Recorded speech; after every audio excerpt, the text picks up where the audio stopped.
ձեզ կպատմենք մի գրքի մասին, որը փոխել է ամբողջ աշխարհը։ Ինչպես է այն գրվել, ինչպես է մեզ հասել, ինչ մասերից է բաղկացած,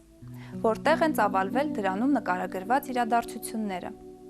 Իրական են արդյոք ներկայացված անձինք։ Պատմագիտությունը, հնագիտությունը կամ ասենք ճշգրիտ գիտությունները հերքում թե հաստատում են այդ գրքում շարադրվող փաստերը։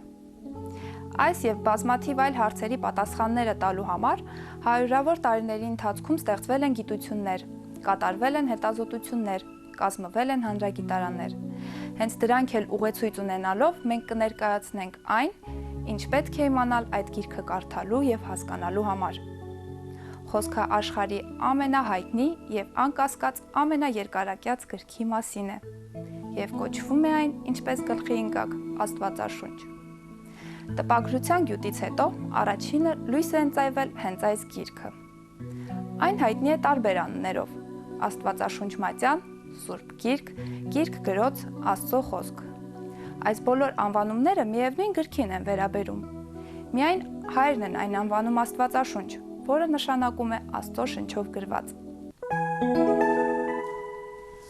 Քրիստոնեական մյուս բոլոր եկեղեցիներում գործածվում է հունարենից փոխառած Բիբլիա անունը։ Բիբլիա նշանակում է գրքեր, որովհետև Սուրբ Գիրքը իրականում կազմված է 75 տարաբնույթ գրքերից։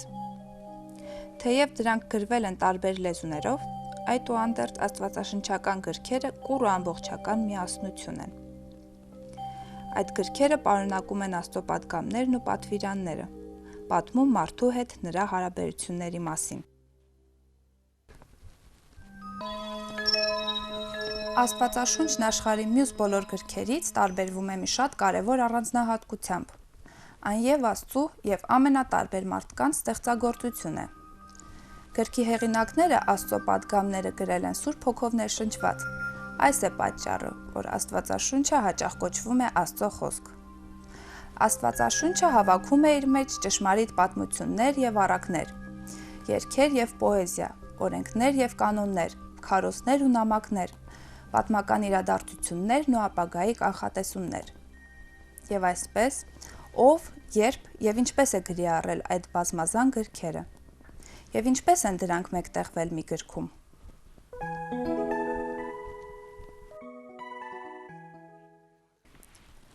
Աստվածաշունչը գրվել է մոտավորապես 2000 տարվա ընթացքում։ Գիրքը բաղկացած է երկու հիմնական մասերից՝ հին կտակարան եւ նոր կտակարան։ Հին կտակարանը պատմում է հրեա ժողովրդի եւ նրա կրոնի հուդայականության մասին։ Առաջին անգամ դրանք գրվել են հրեաների գործածած հին լեզուներով՝ եբրայերենով ու արամերենով։ Այդ գրքերի մեծ մասն այնքան հին է, որ նրանց ծագման մասին այժմ շատ քիչ բան է հայտնի։ Թեև հրեա մատենագիրները ժամանակ առ ժամանակ կրկնօրինակում էին եբրայական սուրբ գրքերը, սակայն աստվածաշնչային երկրների կլիմայական պայմաններում փաստաթղթերը երկար չէին դիմանում։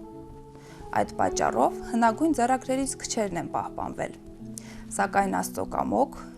Աստվածաշնչի եւ նույնիսկ ավելի վաղ ժամանակներին պատկանող տեքստերը հասել են մինչև մեր օրերը։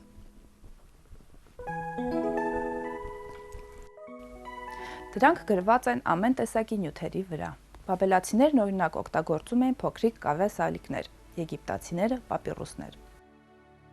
Կարևոր տեղեկությունները փորագրվում էին ժայռերի, պալատների կամ էլ դամբարանների պատերին։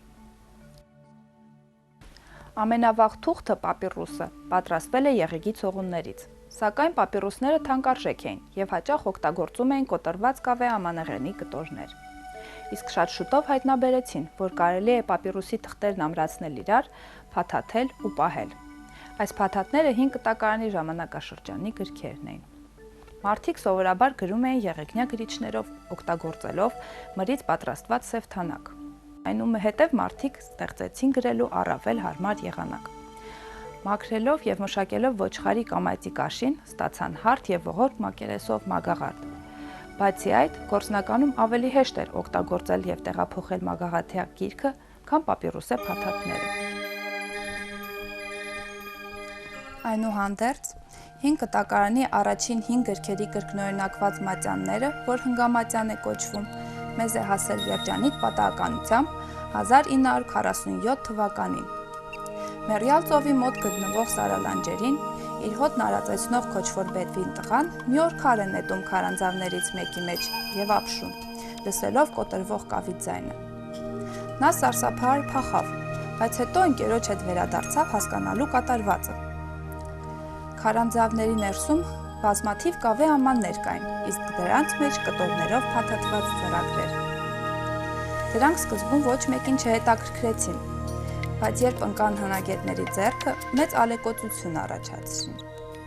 Արդյունքում վերականգնվեց մոտ 400 մատյան։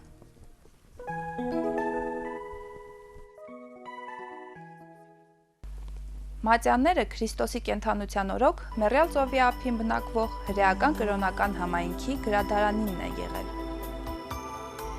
Երբ Քրիստոսից հետո 68 թվականին հռոմեական բանակն արշավում է Պաղեստին, հրեաներն այստեղ են թաքցնում իրենց թանկագին ձեռագրերը։ Մեռյալ ծովի մագաղաթների մեջ կային 5 կտակարանի բոլոր գրքերի կրկնօրինակները, բացառությամբ Եսթերի գրքի։ Երբ համեմատում ենք Քումրանի այս 5 ձեռագրերը 9-րդ դարից հասած մեկ այլ ձեռագրերի տեքստերի հետ, պարզվում է, որ դրանք հիմնականում նույնն են։ Սա վկայում է, որ 5 կտակարանի տեքստերը հազարամյակների ընթացքում շատ քիչ են փոփոխությունների ենթարկվել։ Փաստորեն, ներկայիս 5 կտակարանը հիմնականում համընկնում է դարեր առաջ գրված 5 կտակարանի հետ,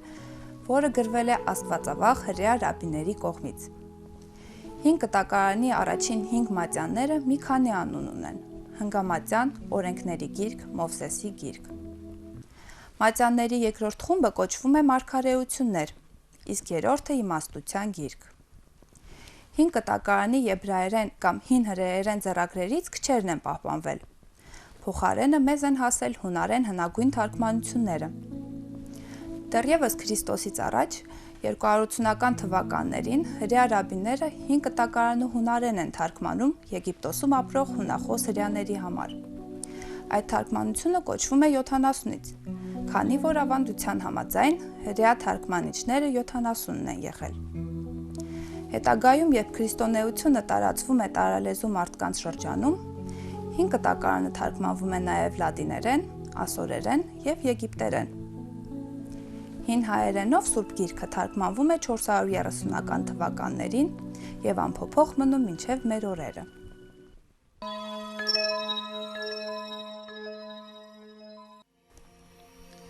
Իսկ ո՞րն է այն երկիրը, որ նկարագրվում է Աստվածաշնչում։ Աստվածաշնչյան իրական պատմությունները տեղի են ունենում իրական միջավայրում։ Աստվածաշունչը ինչ-որ առասպելաբանական երկրի մասին ավանդազրույցների շարան չէ, քանի որ Աստվածաշնչում նկարագրված երկիրն ու այնտեղ ապրող մարդիկ իրական են, ուստի Աստծու այդ որոշակի վայրում լինելը նույնպես իրական է։ Աստվածաշնչյան տարածքը գտնվում էր հին աշխարհի մշակույթների երկու մեծ կենտրոնների՝ Եգիպտոսի ու Միջագետքի միջև, առևտրական մեծ երթուղիների խաչմերուկում։ Դիրքն այն դարձնում էր իդեալական մի վայր, որից նոր գաղափարներ, նոր հայտնություններ կարող էին տարածվել աշխարհով մեկ։ Աստվածաշնչում նկարագրվում է բավական ընդարձակ մի տարածք, ուր այսօր կան 10-ից ավելի երկրներ՝ Եգիպտոսը, Իսրայելը, Հորդանանը, Լիբանանը, Պաղեստինը, Սիրիան, Սաուդյան Արաբիան, Թուրքիան, մասամբ Իրաքը և նույնիսկ Իրանը։ 2000 տարի առաջ այս տարածաշրջանի վրա իրենց ազդեցությունն էին փորձում հաստատել երկու հզոր կայսրություններ՝ Հռոմեական կայսրությունը և Պարթևական կայսրությունը։ Հիսուսի ծնունդից մի քանի տասնամյակ առաջ Տիգրան Մեծը ևս արշավանքներ է կատարել դեպի այս շրջան։ Մեզ հայերիս շատ հայտնի Ծովից ծով Հայաստանը իր մեջ ներառում էր այս տարածաշրջանի բավական նկատելի մի հատված։ Աստվածաշնչյան տարածքը սերտ կապ ուներ մեր պատմության հետ։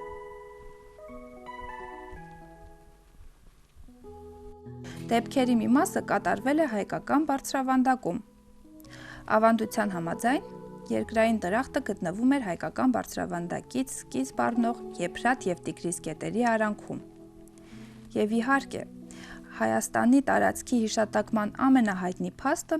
Նոյան Տապանի Արարատ լեռան վրա իջնելն է։ Նոր կտակարանում նկարագրվող դեպքերը տեղի են ունենում Միջերկրական ծովի արևելյան ափին գտնվող տարածքում։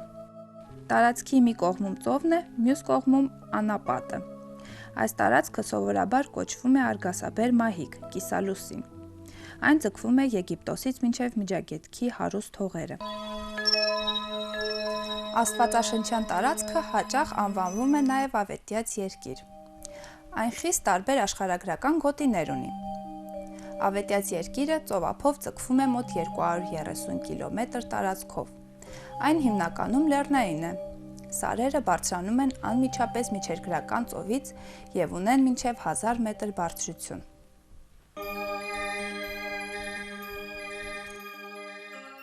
Հարավ-արևմուտքում գտնվող Մեռյալ ծովը ընդամենը 80 կիլոմետր է ուղիղ գծով հեռու Միջերկրական ծովից։ Բուն Մեռյալ ծովի մակերևույթը 400 մետր ցածր է ծովի մակերևույթից։ Լեռները հնարավորություն են տալիս այս տարածքում ապրող ժողովրդին պաշտպանվել անապատից արձակվող քոչվոր ցեղերից։ Կլիման բավականին մեղմ է։ Ամռանը ամենաբարձր ջերմաստիճանը 40 աստիճան է, ձմռանը 25։ Կլիմայական մեղմ ու կայուն պայմանները նպաստում են, որ տարածաշրջանն ունենա հարուստ բուսական ու կենդանական աշխարհ։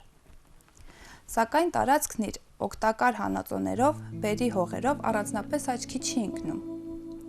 Երկրագնդի վրա այսպիսի բնակլիմայական պայմաններ ունեցող գոտիներ քիչ չեն, բայց երկրի վրա չկա մի հողագտոր,